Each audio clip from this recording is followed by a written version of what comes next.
के कोई भी सबसे पहली जगत में पूजनीय और श्रेष्ठ गुरु मां है।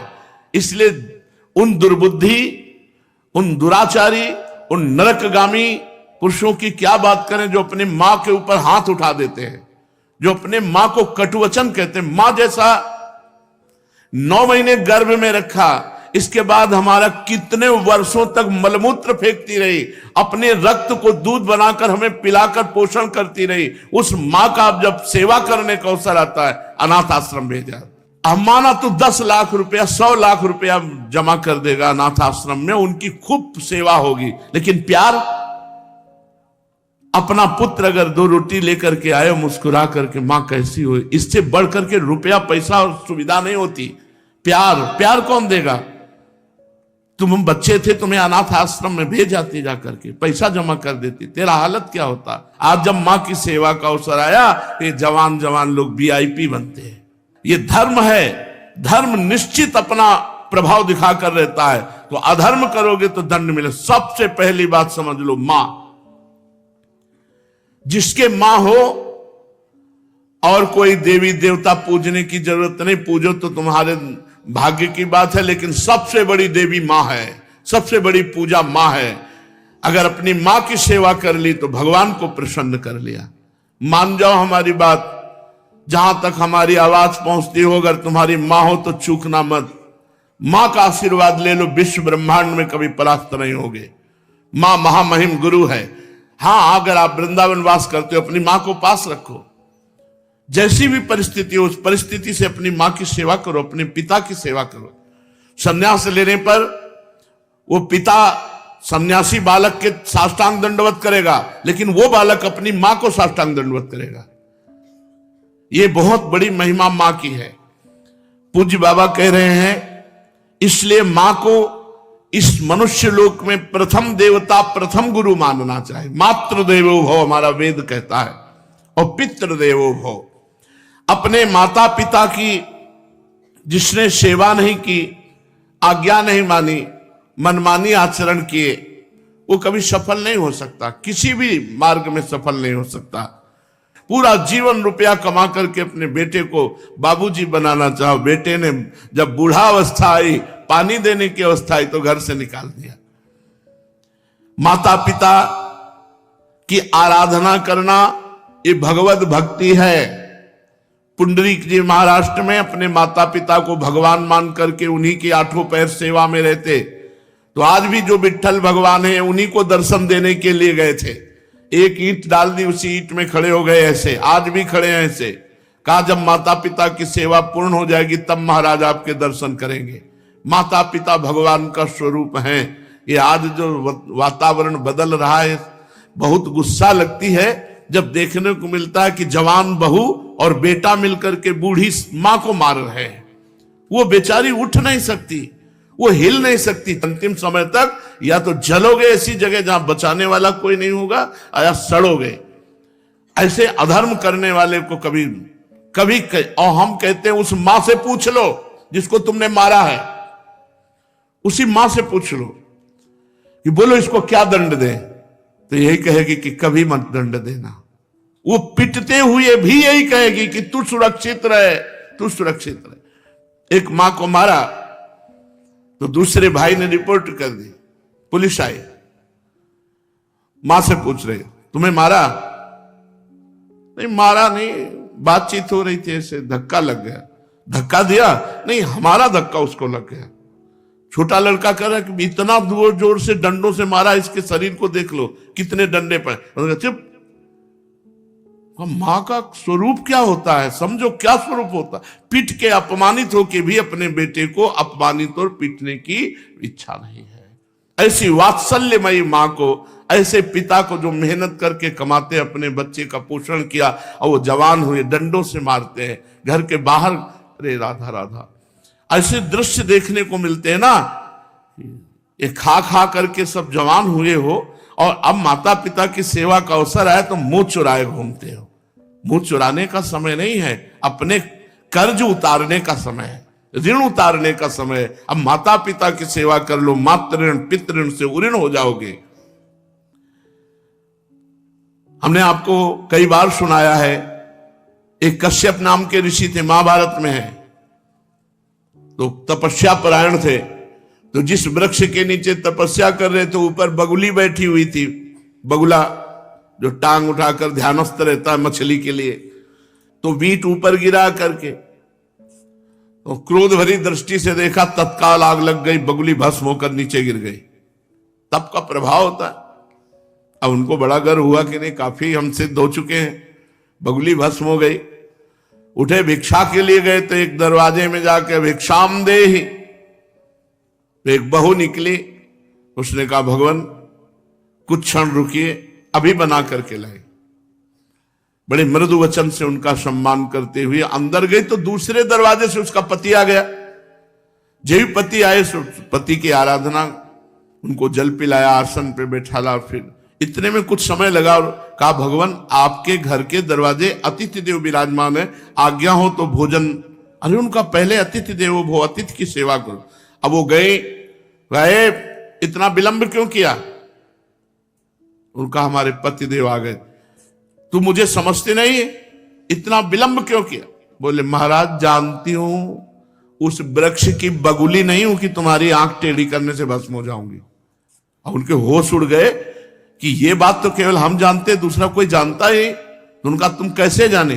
बोले मैं अपने पति सेवा के प्रताप से पतिव्रता हूं, मुझे तीनों कालों का ज्ञान है, तुम्हें बिल्कुल ज्ञान नहीं, अभी तुम अज्ञानी हो, अपने को ऋषि भले समझते हो। कश्यप ऋषि नाम था उनका।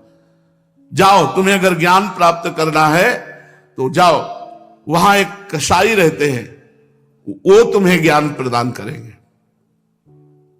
अब कोई संशय नहीं था, क्योंकि अलौकिक बात उनको पता है पातिव्रत धर्म से। वहां गए, जिस कसाई का परिचय बचाया था तो मांस बेच रहा था। कोई कहता 2 किलो तो 2 किलो, किलो तो एक, और ऊंट चल रहे थे। तो कहा कैसी गंदी जगह भेज दिया।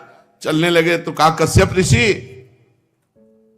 पहला आश्चर्य हुआ कि ये तो नाम बता रहा है हमारा, हमने तो अभी कुछ बात भी नहीं की, वो अमुक गांव की पतिव्रता ने भेजा है। अब और आश्चर्य हुआ। कहा हाँ। बोले बस खड़े रहो, मैं अपना व्यापार कर लूं, बस अभी आपके साथ चलता हूं। खड़े रहे, थोड़ी देर में वो बेच के दुकान बंद करके कहा तो उनका पहले ये बताओ इतना निंदनीय कार्य करते हो तुम?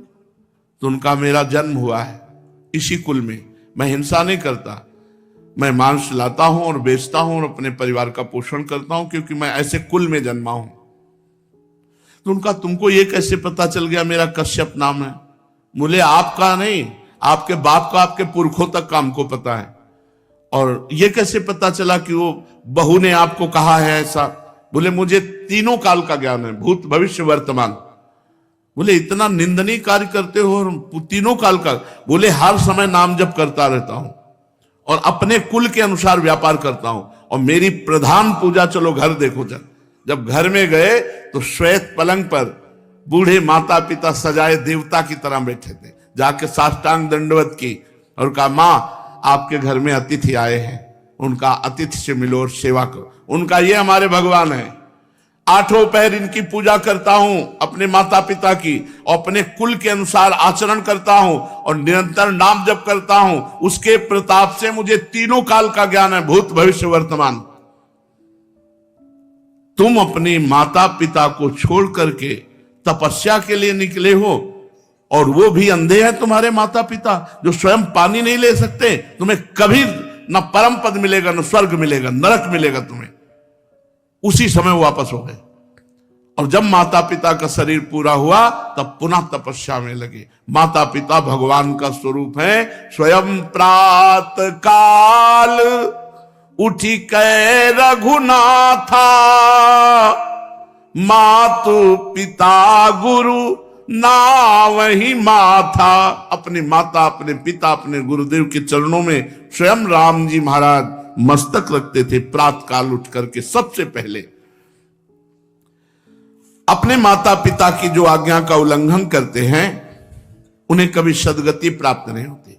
अब ध्यान से सुनो, यदि माता पिता भगवान का नाम जब भगवान की भक्ति का विरोध करने वाले हो तो उनकी नहीं बात माननी चाहिए। यदि माता पिता भगवान की भक्ति का विरोध करने वाले हो तो नहीं माननी चाहिए। यदि माता पिता गंदी आज्ञा करे तो नहीं देना चाहिए।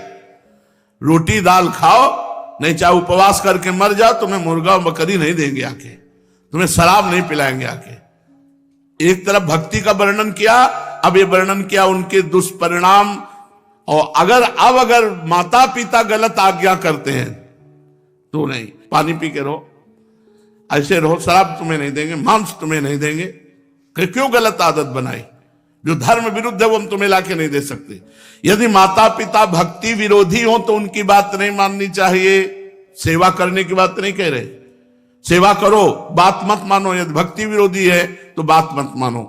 यदि वो भक्ति विरोधी आदेश करते हैं, मांस भक्षण, मदिरा पान या कोई गलत आचरण का, बिल्कुल आदेश मत मानो, बिल्कुल अमंगल नहीं होगा। तजो पिता प्रहलाद विभीषण बंधु भरत महतारी, गुरुबल तजो कंत ब्रज बनितन भेमुद मंगलकारी, जाके प्रिय न राम अभय देही, तजिए ताहि कोटि बैरीशम यद्यपि परम स्नेही। दूसरे का धन चोरी से, बेईमानी से, घूस से, छल कपट से कभी नहीं लेना चाहिए। नहीं, वो तुम्हारे परिवार की बुद्धि भ्रष्ट करके नष्ट कर देगा। इस बात को बैठा लो, वो एक ही बार वाला सब पूरा नष्ट कर देगा। तुम्हारे घर के बच्चों की बुद्धि भ्रष्ट, पत्नी की बुद्धि भ्रष्ट और तुम्हारी बुद्धि भ्रष्ट, रोगे बाद में बैठ के। कितने ऐसे उदाहरण हैं। एक बहुत बड़े ऑफिसर पद में थे, फार्म हाउस और क्या क्या, अकेला लड़का, नक्शा था, कई गाड़ियां, सब। अब लड़का धीरे धीरे डिप्रेशन में पहुंचा, अपने हाथ से अपना गला उड़ा दिया। अब बैठे पूरी जिंदगी भर रो, क्योंकि अब बुढ़ापा हो गया है, तो अब ये तो हो नहीं सकती कि संतान उत्पन्न हो जाए। अब केवल सोचो कि तुमने क्या क्या किया। अब जीवन भर वही फार्म हाउस और महल और गाड़ियां देख देख के रो कि इनका अधिकारी कोई नहीं है। धर्म से चलो, साइकिल से चलोगे तो भी उन्नति को प्राप्त होगे, आनंदित रहोगे। मान लो हमारी बात। अधर्म का पैसा, दूसरे को, निर्दोष को दंड दिया और दोषी को मुक्त कर दिया रुपए के बल से, तो वो सरकारी, आखिरी सरकार जहां किसी की घूस नहीं चलती, वो जब न्याय करेगा तो ऐसी जगह फंसोगे, पूछो मत। एक बड़ा बलवान ऊपर चढ़ा छत पे, और बहुत बड़ा सरोवर था, और जहां उसको कूदना था वहीं नीचे छत बनी हुई थी सीमेंट की, ऊपर पानी था। अब उसको समझा कि पानी ऊपर से कूदा, ऐसे ककड़ी की तरह फट गया। यह है ऊपर वाले का न्याय। किसी और को फाड़ने की जरूरत नहीं पड़ेगी। बुरी दशा आने के पहले बुद्धि बदली जाती है, वहीं गिरोगे, ऐसी जगह फिसलोगे, ऐसी जगह फंसोगे जहां निकलने के चांस नहीं रहेंगे। अवश्य में भोक्तव्यम कृतम कर्म शुभाशुभम। धन दिमाग में भरे हुए हो, अगर धर्म से धन कमाओगे तो माना कि आप बहुत गरीबी से चल सकते हो, लेकिन आपके पुत्र, आपका परिवार सुसज्जित तेजोमय होगा। और अधर्म कमाओगे तो यही सब बाधाएं ऐसी आएंगी जो जिंदगी भर केवल सड़ते रहोगे। दिमाग तुम्हारा सड़ा हुआ होगा, कोई उत्तम विचार, कोई आनंद, कोई चिंता शोक का नाश करने वाला विवेक आपको प्राप्त नहीं होगा। इसलिए अधर्म का धन, निर्दोष को दंड, दोषी को छोड़ देना, इसीलिए बहुत बच के अपने जीवन को चलाओ। केवल धन ही और जीना ही काफी नहीं है, मरना भी है आगे, और मर के फिर जाना है दरबार में सरकार की, और उसका हिसाब होना है। यही केवल हिसाब नहीं होता है, यहां तो नॉर्मल हिसाब है। एक एक सेकंड का हिसाब सेकंड के कम हिस्से में हो जाएगा। चित्रगुप्त तुम्हारे मन में बैठे हैं।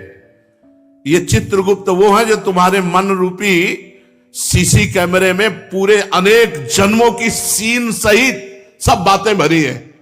उसी को तो नाम जप मंत्र जप से डिलीट कर आ जाता है। जब नाम जप मंत्र जप करते तो सामने छा जाता है। इसलिए भाई, अधर्म के धन से बचो। क्योंकि ये बुद्धि भ्रष्ट कर देता, परिवार को नष्ट कर देता है। ये बात अपने दिमाग में बैठा लो, अधर्म से दूसरों का धन लेने वालों, छल कपट करने वालों, ये बात को समझ लो। चाहे जिस पद प्रतिष्ठा पे हो, वो धन तुम्हारे लिए नाश का कारण बनेगा। अब मान लो, ये बात मान लो, प्रार्थना मान लो, नहीं आगे परिणाम देख लेना। कोई नहीं देख रहा, लेकिन तुम तो देख रहे हो, तुम देख रहे हो। कोई गवाही नहीं, लेकिन तुम गवाही हो। यहां जैसे वो जो जिससे गुप्त बात पूछनी होती, उसको वो दबावा दे करके वो मशीन में डाला जाता कि वो वही बोलेगा जो सत्य है। नहीं, वो हमें नारकोटिक, हाँ जो भी ऐसे, वहां नारकोटिक की जरूरत नहीं है। वहां बोलोगे ही सत्य, और तुम्हें बोलने का अवसर ही नहीं मिलेगा। केवल यस यस, एक सेकंड के हिसाब में अनंत जन्मों का हिसाब करने की सामर्थ्य रहती। तुम्हारे सामने सील चल रहे, तुम स्वीकृति देते चले जा रहे हो। बस ये चल सुअर बन, गधा बन, अब गए सुअरी की कोख में, अब भोगो। अवश्य में भोक्तव्यम कृतम कर्म शुभाशुभम। भाई सावधान, ये कर्म भूमि है, जो कर्म करोगे तुम्हें भोगना। और हम खुल के इसलिए कहते हैं कि तुम्हारे दिमाग में पहुंच जाए, तुम्हारे दिमाग में समझ में आ जाए। और ये मत सोचना कि दान दे देंगे तो हम पवित्र हो जाएंगे, डबल पाप लगेगा। अगर भजन करने वालों को अधर्म का धन दान किया तो उनकी बुद्धि भ्रष्ट हुई, उनका भजन मारा गया और नरक जाओगे। अधर्म से कभी भी धर्म की पूर्ति हो ही नहीं सकती। फिर बिल्कुल पक्की बात समझ लेना। ये मत सोचना कि बेईमानी करके हराम के जितने मनावे कमाओ, उसके बाद थोड़े बाबा जी को दे दिए तो हम चक्का आनंद लेंगे। बाबा जी को अगर आप दोगे तो उनकी भी बुद्धि भजन से विपरीत जाएगी, उसका भी पाप तुमको लगेगा। इसलिए राधा बाबा कहते थे कि ईमानदारी का पैसा यहां देना हमें। जैसे कभी किसी को कोई भागवत सुना को तो बोले हम तुम्हें दक्षिणा देना चाहते, तो एक घास काटने वाला है, बोले बाबा पक्की ईमानदारी का, हम रोज घास काटते उसी का मिलता है, लो बाबा बोले लाओ। एक संत को देखा जो पैर का रिक्शा जब चलते थे तो उसी ऐसे खड़े हो जाते, ला रे, बोले बाबा हम गरीब आदमी, बोले ला, तो 50 पैसा दे देता या 1 रुपया, वही बस ले, कि वो पसीना चुआ रहा है, मेहनत कर रहा है, वो 50 पैसा 1 रुपया दे। आजकल प्रायः लोग शॉर्टकट से धनी बनना चाहते हैं। कितनी जन आत्महत्या कर रहे हैं। मोबाइल में वो एडवर्टाइज भी आती है। अब नए नए लड़के और जितने सब हैं करोड़पति बनने के लिए रुपया लगाए चले, माता पिता की पर्स खाली करके वो मोबाइल में वो जुआ गेम ले परेशान है। अनंत ब्रह्मांडों का स्वामी अपने आप को दांव में लगा दो, वो अपने आप को दे देंगे, वो अपने आप को दे देंगे तो अनंत ब्रह्मांड तुम्हारा। तभी कहते हैं बिना दस्तखत के जब जो जरूरत होती है